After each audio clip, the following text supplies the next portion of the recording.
So it's just been announced that Kathleen Kennedy is officially leaving Lucasfilm after 14 years. This will be her last week as head of the studio. A lot of Star Wars fans are rejoicing about this due to the fact that her time as the head suit of Lucasfilm hasn't been up to par.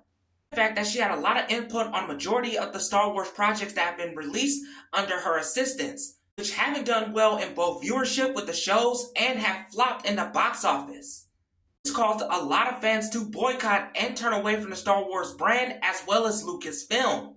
Keep it a stack with y'all, I didn't even watch majority of the Star Wars content she helped produce. Especially when she tried to push a narrative with the Star Wars brand that fans were not going to go for. And Star Wars fans had every right to protest against this leading up to this point. And speaking of more Lucasfilm and Star Wars news, it's also noted that Dave Filoni and Lynn Brennan will officially become the next leaders of Lucasfilm. Filoni will handle the creative side and Brennan will handle the business affairs.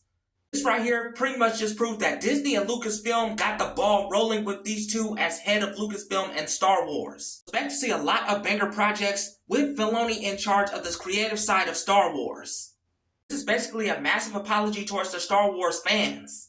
The head suits at Marvel Studios will also follow suit. This just showed that some suits at Disney came to their senses with the Star Wars brand. Definitely need to do this with Marvel as well.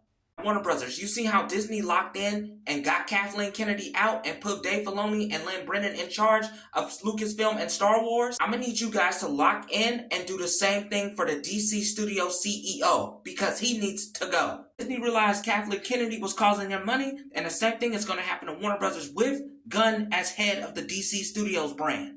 See, after how Superman underperformed, not to mention how Supergirl has a lot of mixed reactions after watching the early screenings. We need a DC Studio CEO that will really take these characters and this universe seriously. And Disney and Lucasfilm is now realizing this. Your thoughts on Kathleen Kennedy leaving Lucasfilm? Comment below.